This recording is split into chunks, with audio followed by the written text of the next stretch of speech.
You're driving along, maybe running a few minutes late when you see those red and blue lights flashing in your rearview mirror, and your heart skips a beat, your mind races, and your palms start to sweat. What happens next might feel routine, but there's a lot going on during a traffic stop that officers won't tell you, and knowing what they don't say, that could change everything. Most people assume traffic stops are straightforward. You're pulled over, maybe you get a ticket, maybe a warning, and you go on your way, but behind that badge, there's a playbook, and it's full of things you're not meant to know, whether it's about your rights, their intentions, or the legal lines they may tiptoe around. There are key pieces of information officers often leave out. Let's start with the first thing they usually won't tell you. You have the right to remain silent. Now sure, that Miranda warning gets read during an arrest, but not during a routine traffic stop. And yet, the Fifth Amendment doesn't vanish just because you're sitting in your car. You don't have to answer questions like, do you know why I pulled you over? Or, where are you headed tonight? These seem casual, but they're designed to get you talking, and talking can lead to self-incrimination. You're allowed to politely decline to answer. Simply saying, I choose not to answer any questions is enough, but they're not going to tell you that. Why would they? The more you talk, the more they learn,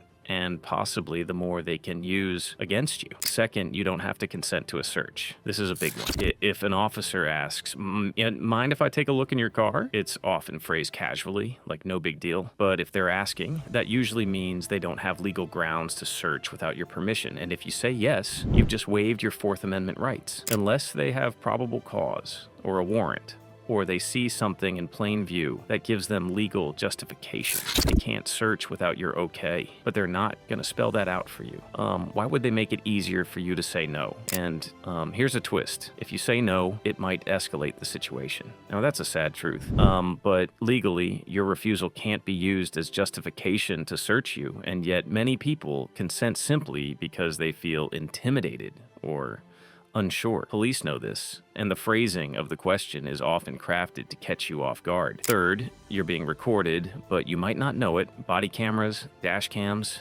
sometimes even hidden microphones. Most departments are now equipped with technology that captures the entire interaction, but not all officers announce that you're being filmed. And depending on the jurisdiction, the footage might not be easily accessible to you later, especially if the stop never leads to charges. Meanwhile, anything you say, any movement you make could be scrutinized later. Here's the kicker.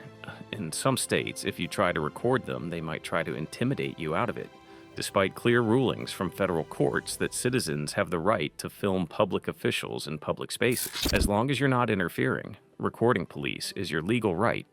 They won't likely advertise that fact. Fourth, you don't have to step out of your vehicle unless they have a legal reason. This is where it gets murky. In the landmark case, Pennsylvania versus Mims, the Supreme Court ruled that police can order you out of the vehicle during a lawful traffic stop, but that doesn't mean they always will, or that they have to. Some officers might use the order to get you away from a safe environment, like your own car, and into a more vulnerable position, especially if they suspect something but don't have enough to act. You should comply if ordered, but know that this doesn't open the door to a full search of your vehicle or your person. That's a separate legal threshold. Still, officers aren't required to explain these nuances. You're just expected to comply and hope nothing goes sideways. And fifth, they're trained to control the conversation. Police academies teach techniques like verbal judo, where officers are trained to lead interactions in a way that keeps them in control. That includes asking questions designed to make you incriminate yourself, using silence to pressure you into speaking, and mirroring friendliness to lower your guard. This isn't about being nice, it's a tactic.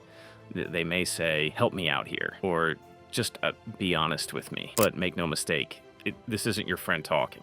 It's a professional using rehearsed methods to gather information. Let's pause here, because this isn't about being anti-police. It's about knowing your rights, understanding the game, so you don't get played. If you're polite, calm, and informed, you can avoid escalating a situation while still protecting yourself. That balance, compliance without surrendering your rights, is the sweet spot. And too often, people don't even know where that line is. Another trick that often goes unnoticed, the two-officer approach. One officer talks to you, distracts you, while the other quietly observes, checking your passengers, peeking in the back seat, running plates. The silent partner isn't just there for backup. They're part of the plan. And you might not even see them until they're already behind your vehicle, flashlight scanning, ready to pounce on anything suspicious. Or how about the wait for consent pause? This happens when an officer hands you back your license and says something like, "You're free to go, but do you mind if I ask a few more questions?" Legally, once the stop ends, you can leave, but they often phrase things ambiguously, hoping you'll stay and continue talking. If you linger and consent to more conversation, or worse, to a search, anything found afterward can still be used because you voluntarily agreed. That hesitation tactic is pure psychology, and they're trained in it. Let's be real. The legal line between a routine stop and an investigatory one can blur fast. If you smell like marijuana, they might argue probable cause. If you seem nervous, they might press further, but nervousness alone isn't grounds for a search, nor is refusing to answer questions. Still, many officers won't tell you that, and many people don't know it. You also might not realize that you can ask, "Am I being detained, or am I free to go?" This simple question is powerful. It puts the officer in a position where they have to make a call. Are you officially under investigative detention, or is this still a casual interaction? If they say you're free to go, if they say you're being detained, you now know the stakes have changed, and your silence becomes even more important. So, what should you remember? Stay calm, be polite, don't argue on the roadside, but also, don't give away your rights out of fear or confusion. You have the right to remain silent. You don't have to consent to searches.